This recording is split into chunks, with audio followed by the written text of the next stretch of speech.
Slavoj a Muky, aha 052, poď. Nepodlieham trendom, vyhýbam sa jebom. Ja kráčam môj rým má silu, že pripomína gorilu. Vybral som sa takým smerom. Ver mi, dávam vám posledné s Bohom. OK, takže máme tu chalaniska, predstav sa nám. Nazdar, moje meno je Sofo, kam sa mám pozerať, na teba alebo do kamery? Môžeš na mňa, OK? Dobre, takže Sofo. Moje meno je Sofo, píšem Sofo, alebo Ujo Bufe. OK, ako dlho sa venuješ grafitom? Grafom sa venujem zhruba od roku 1998, kedy som dal vlastne prvú vec, takže odtedy viac menej sa snažím. A pamätáš si ešte kde? Jasné, takže u nás doma z Lučenca, odkiaľ pochádzam, bola to taká nejaká streetová záležitosť, no asi toľko, len k tomu poviem. A je to tu priamo z prvej ruky, lepšie jak šlúky, pre psov aj suky. Tak hore ruky, splietame slova a zvuky. Do siete jak to vúky, chlapci sú arachnofobici, už nad nimi krúžia súpy. Keto zbadali pozery, tak sa skryli za roh, lebo Slavoj a DJ Muky im nedali nárok. Preto tatárska kalamita vyvolala opäť vietor, tlaková vlna na nich jak na oku rana pesťou. Toto je dôkaz, že hip-hop stále žije. V lete robia letné hity, no čo budú robiť v zime. A tak ostávam lojálny k ľuďom, čo sú normálni, nevyrobení v továrni, majú názor a sú morálni. Toto je môj štýl, vravím, toto je môj štýl, áno. Zaspal som dobu, no ty si sa ani nezobudil. Zoberem reel a zatnem ti ho do hlavy, lebo fejkeri sa stali obeťami svojej popravy. Vidím samé tvrdé pohľady a pozdravy, no charaktery sú prázdne jak diskofilmné podmazy. Prezentujem komunitu ľudí bad kids, čo z ducha z namakaný škýc vnesli do ulic. Ale nie je to len o graffiti, tvoriť taktiky, ako prežiť v tejto dobe a sa nezničiť. Zároveň niekam patriť jak do Tatier Kamzíky. Zdravím ľudí dobrej vôle, tých ostatných mám v piči. Nepodlieham trendom, vyhýbam sa jebom. Ja kráčam. Čiže venuje sa tým grafitom dlho, ako hovoríš, od toho 98. Kde všade si je možno vidieť tvoje veci? Aha, jasné. Takže ešte ak sa môžem vrátiť k tej časovej záležitosti, tak ono to veľmi nie je o tom, že odkedy maluješ, akože hej, ráta sa, ale viac menej to súvisí dosť tou intenzitou, vieš, keď niekto maluje každý týždeň 5 krát, tak to znamená, že môže byť na oveľa vyššom leveli, ako napríklad človek, ktorý síce maluje už od 98., ale maluje 2-krát za mesiac, raz za mesiac. Keď som začal, tak to bolo trošku ťažšie, lebo vtedy zohnať peniaze v mojom prípade nebolo možné. Som z trošku početnejšej rodiny a vyrastali sme v podstate bez našeho otca, no a bolo to dosť ťažké nejakým spôsobom získať peniaze. Takže pokiaľ nebola polievačka, alebo ja neviem, nejaká možnosť si zarobiť, čo nebola v Lučenci v tých časoch, tak peniaze neboli. Ja sa pamätám, že som si šetril na jeden sprej zhruba 1 rok. Vtedy bol môj problém, že som nemal peniaze, teraz je problém taký, že už tie peniaze sa možno aj nájdu a nenájde sa čas, takže to je taká vec. No a toľko asi k tomu malovaniu, takže čo sa týka toho času. Jaká bola tá otázka potom? Kde možno vidieť tvoje veci všade? Aha, jasné, moje veci. Či aj na Slovensku, no na Slovensku samozrejme, ale či aj v zahraničí niekde, alebo... Tak pôsobil som trošku v Írsku, necelý 3/4 rok zhruba tam som maľoval, ale pochybujem, že tie veci je už vidno, lebo to sú väčšinou všetko legálne zóny, ktoré sa pretierali. Ja som není veľmi nejak zameraný na tie trény, na tie vlaky, ako je teda, čo je v podstate zhruba asi najväčší nejaký level toho graffiti stupňa pre niekoho, hej, pre niekoho je to práve že niečo iné, ale ešte ak môžem povedať, tak od vás Nitry jeden mladý writer povedal takú rozumnú vec, bol to Aero a povedal, respektíve napísal, niekde s ním bol tiež rozhovor a spomenul tam niečo také, že správny writer je ten, ktorý robí v podstate sa zameriava na všetko úplne, to znamená robí ulicu, robí vláky, robí v podstate PC a je dobrý vo všetkom, to znamená, aj keď je takých ľudí strašne málo, hej, napríklad on určite je jeden z tých, ktorí dokážu spraviť všetko kvalitne, akože úplne vo všetkých smeroch. Takže ešte asi k tomuto, takže bol som v Dubline, 3/4 roka tam som maloval trošku, to znamená tým, že to neboli vlaky, tak to nebolo až také viditeľné, boli to väčšinou legálky, potom som pôsobil v Čechách, to znamená v Prahe, tam som trošku maloval, ale v Prahe je jeden writer, to je akože fakt, Praha je tak strašne zmalovaná, tak strašne veľa writerov, že je dosť slabá pravdepodobnosť, že sa tam musíš byť fakt extra, aby si sa tam proste nejak vyrazil proste. Ak môžem spomenúť zo Slovenska, tak veľmi sa tam uchytili chalani z ABC, chalani z ABCčka zo Zvolena z Bystrice a tí malovali fakt dobre a robili hlavne ulicu, hlavne vlaky a mali tam aj vždycky budú mať podľa mňa veľký rešpekt. Čo sa týka ešte ďalších miest, tak trošku vo Viedni som maloval. Lučenec mám zmalovaný celý samozrejme, tak je to moje mesto, kde som teda veľmi rád vždycky maloval a cítil som sa doma, takže som mal dobré prostredie. A Bratislava posledné roky, takže nie je tých miest až tak veľa. Čiže napríklad keď si začínal, v tvojich začiatkoch, či si robil nejaké tie skeče a dával si ich proste na steny, trebárs, alebo robil si, jak sa to po vašom povie, podpisy, alebo? Tagy. Tagy. OK, dával si to niekde jak dnešný mladý?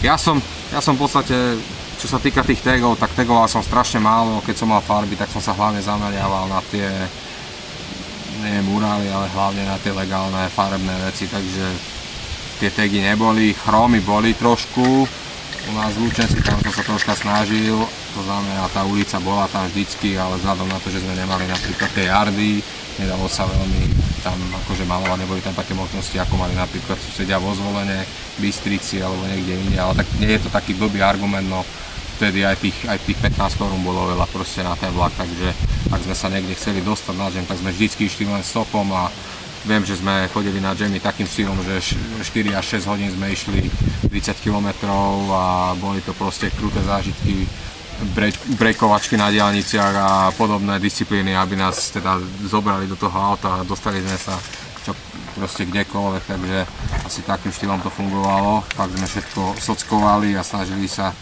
ušetriť teda, kde sa dá. Môj rým má silu, že pripomína gorilu. Vybral som sa takým smerom. Ver mi, dávam vám posledné s Bohom. Ešte som nepovedal všetko, čo som chcel. Tak sága pokračuje, tu máš druhý diel. Pod reprak mi leží kopa mŕtvych čiel, lebo mysleli, že tento rap je Paradise Hotel. V tomto skurvenom svete sa za chyby platí. Peňazí mám dosť, no cenejší sú mi vždy kamaráti. Karma je večná, všetko čo spravíš sa ti vráti. Zadosti sa peniazmi, ja si radšej idem zbaliť. Dobre viem, že bez peňazí sa nedá žiť ani baviť, no veľa kokotov vie kvôli nim aj zabiť. Je to celé nariť, no nestačí nadávať, preto 052 DJ Muky Underground Sound. Začínal som v podstate s tagmi, ale hlavne to boli teda tie chromy v uliciach a boli to hlavne tie písy, ktoré som sa snažil robiť, to znamená niečo takéto farebné veci, hej, takže asi tak. OK, takže robíš teda dlho, keďže už si v tomto fachu, už tak dlhší čas, tak mám dojem, že si sa posunul, počul som, že máš obchod. Môžeš nám niečo povedať ohľadom neho a kde sídli? Jasné, takže je to pravda, snažím sa trošku spájať, jak sa to povie, rozumné s užitočným, alebo príjemné s užitočným, no tak v podstate mám niečo ako obchod, ale je to viac menej elektronická forma obchodu, to znamená e-shop a v podstate mám to samozrejme, sídlo firmy je v Bratislave. Jedná sa o Flow Control Shop, v podstate je to môj obchod. Začal som predávať v podstate farby roku 2010, mám úzky okruh zákazníkov, v podstate je to viac menej hobby, není to 100% nejaký biznis, ktorý len riešim, v podstate v tomto odbore sa určite nedokáže človek na Slovensku uživiť, si myslím, a práve preto proste to robím len ako v rámci voľného času, takže neviem, máme prioritné nejaké značky, ktoré tam sú, tak sú to hlavne španielské Montany, austrálske Iron Lucky, talianske Tobely a to je asi tak všetko k tomu, takže... Takto, keďže máš už ten shop, podporuješ aj akcie, predpokladám nejaké? Alebo robíš akcie aj ty sám? Viac menej robím tie akcie, snažím sa robiť hlavne ľudí pre úplne, nesnažím sa škatulkovať teda writerov, že budeme treba zrobiť len pre vybraných ľudí jam, Napríklad dneska v Senci som spoluorganizátor vlastne tejto akcie. Sú to hlavne ľudia, ktorí nemajú veľmi možnosť malovať, takže prišli sem a zamalovali si A viac menej to robím pre širokú writerskú nejakú komunitu, hej, to znamená, sú tu mladí ľudia, ktorí nevedia malovať, ktorí sa učia, snažíme sa im vysvetliť, ako to zhruba funguje, aby mali proste aby začali proste nie úplne od nuly, ale aby mali proste nejaký základ, nejaké znalosti, hej, takže im vysvetľujeme, aké farby majú vlastne používať, aký podklad a tak ďalej, proste majú otázky, takže sa im snažíme nejak vyhovieť. Dbáme na tú ochranu, hlavne na životné prostredie, snažíme sa, aby tu nebol bordel po akciách, čo je pre nás veľmi akože dôležité. Hej, takže keď nejaký človek sem príde, aby tu potom videl, že po nás neostala nejaký vandalizmus a na zemi rozhádzané veci proste, takže snažíme sa dbať aj na to životné prostredie.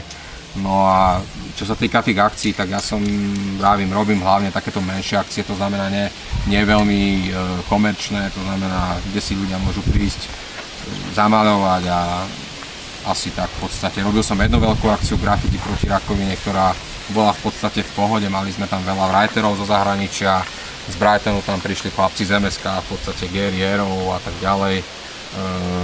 Boli tam z Nemecka writeri, boli tam zo Srbska, zo Španielska, akože bola to super akcia, troška sa nám to nevydarilo s tým koncertom a tak ďalej, ale ináč to bolo celkom v pohode, takže bola to benefičná akcia, viac menej, takže...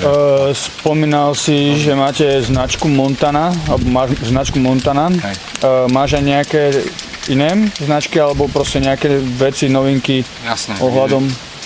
Viac menej, ak môžem k tej Montane, tak jedná sa o španielsku Montanu, aby som to upresnil, je to vlastne pôvodná Montana, ktorá vznikla v podstate na základe ktorej potom zrejme nejak sa dohodli Nemci s nimi a tí doteraz vyrábajú nemeckú Montanu a získali vlastne oficiálne ten názov, ale tu my nemáme vôbec v ponuke, takže toľko k tej značke. Čo sa týka druhých značiek, tak to bola značka Cobra, je to taliansky produkt, je tiež veľmi kvalitný, ale je hlavne určený pre ľudí, ktorí robia rýchle veci, takže ulica, panely a tak ďalej. A potom je to Ionlag, a to je čisto nízkonákladová záležitosť, proste vyrobené v Číne pre ľudí, ktorí nemajú veľa peňazí a chcú namalovať celkom kvalitnú vec, tak je to akože v rámci kvality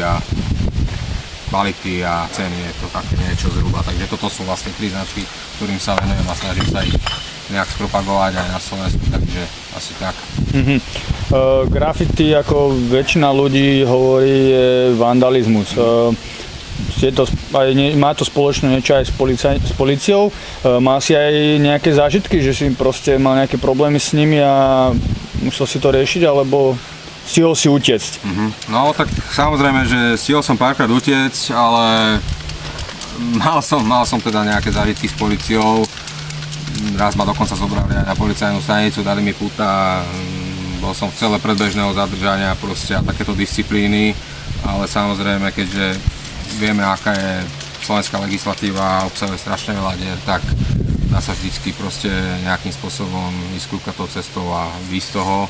Ale nemal som nejaké zlé skúsenosti s policajtmi, boli to vždycky nedorozumenia typu stará zlá stena, ktorá teda nevadila nikomu, že bola ošarpaná, ale vzhľadom na to, že sme si tam malovali a nesmie sa malovať na cudzí nejaký majetok, tak sme boli jedným spôsobom nejako zbavení, ľudovo povedané, takže neboli to nejaké problémy typu, že malovali sme vlaky, chytili nás, nikdy v živote ma pri akcii nechytili, tak ja som to až tak veľa zase neurobil, čo sa týka tých vecí takých, dá sa povedať, ilegálnych, no a v podstate asi toľko k tejto téme a môžeš ešte raz opakovať tú otázku polícia a... Či si mal nejaké tie problémy s nimi, alebo či si aj stihol treba zúť, ale tak to si zodpovedal? No tak vravím ešte, ak dostaneme k tomu behu, tak ja momentálne mám 110 kg, tak behať sa mi veľmi nechce. Na Vianoce to bolo 116, takže keby ma naháňali policajti, tak ma asi chytia. Ale ináč ani nemám veľmi záujme behať, takže väčšinou si vyberám také miesta, kde sa to dá v podstate, hej. Hej. Niečo teda k tým grafitom ešte ohľadom mladých začínajúcich. Kebyže chcem začať napríklad ja robiť graffiti, čo by si mi tak poradil ohľadom farieb alebo triskov, alebo čo dá sa povedať, že pre tých začiatočníkov ponúkaš v tom tvojom šope? Čo sa týka začiatočníkov, tak tým by som chcel odkázať na jednu vec.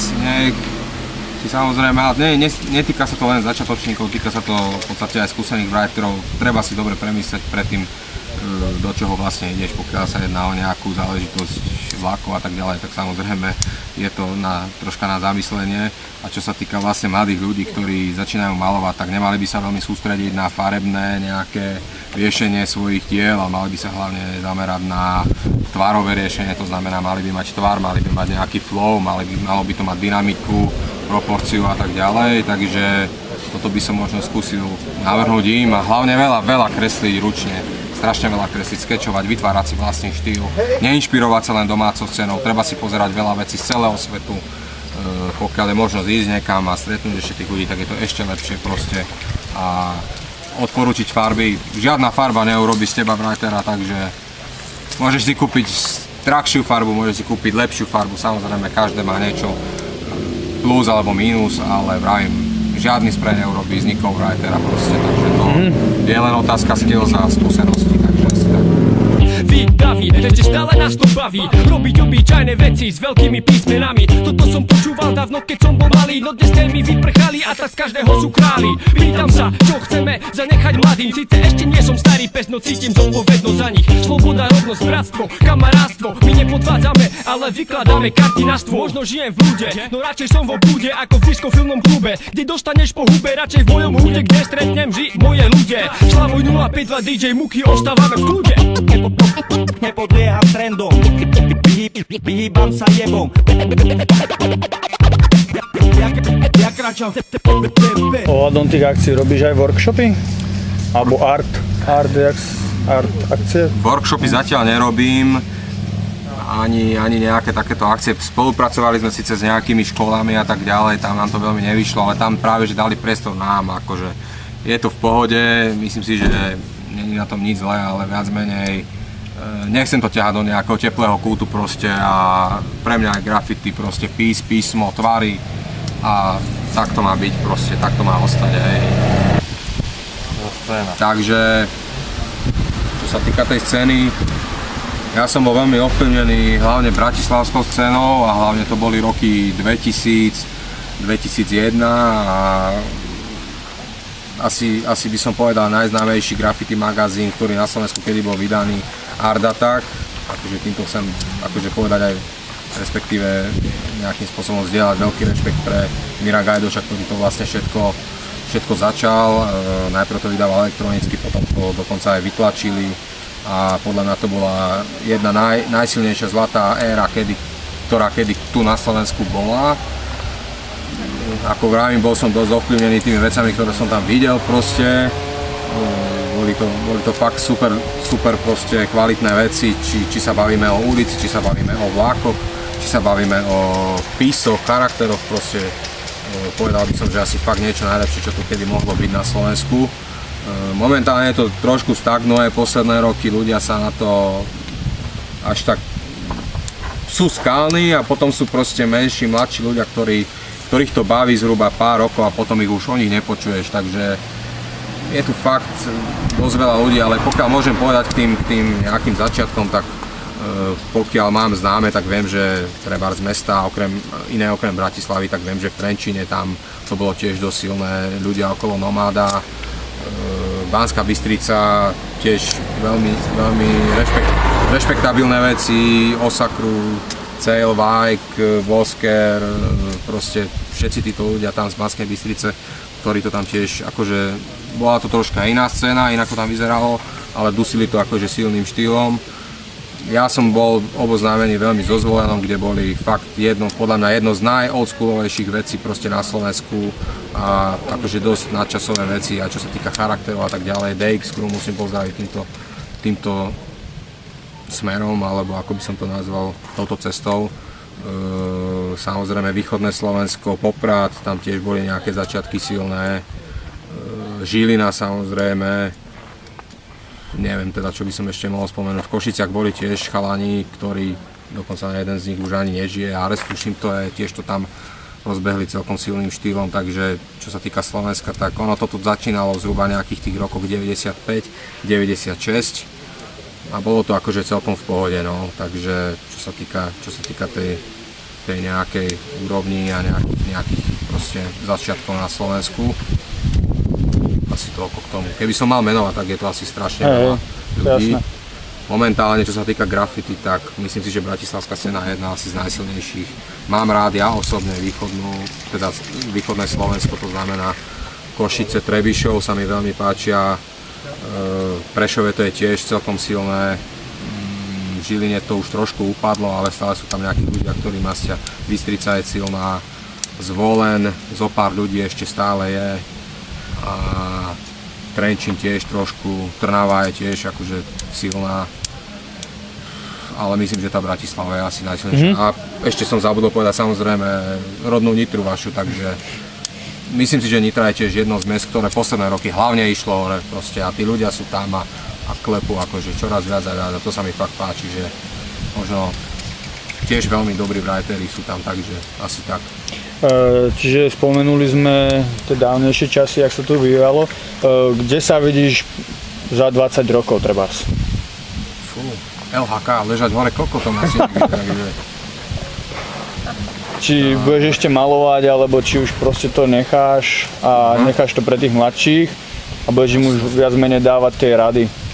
V podstate graffiti je super vec a stále ma baví a dá sa povedať, že stále viem si na to nájsť čas. Myslím si, že tak skoro asi s tým neprestanem. Pokiaľ ma nevystre, tak určite nie. Akože je to super hobby, je to super záľuba. Samozrejme, že ľudia majú svoje potreby, musíme žiť aj iný život, možno že rodiny. Ja sa budem čoskoro ženiť, takže ja by som si chcel založiť rodinu a budú trošku díky moc, iné záujmy a iné povinnosti, dá sa povedať, takže asi toľko, ale vravím, ja za 20 rokov budem veľmi rád teda, pokiaľ budem zdravý a vládať, tak určite budem ešte malovať, takže minimálne takéto písy ako dneska tuto, takže asi tak.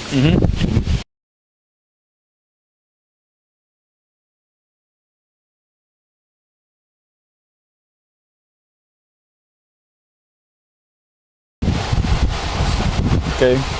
Dobre, takže ešte raz, keby niekto mal záujem, tak si môže zakúpiť u nás farby. Sme Flow Control Shop, nachádzame sa v Bratislave na Zámodskej ulici.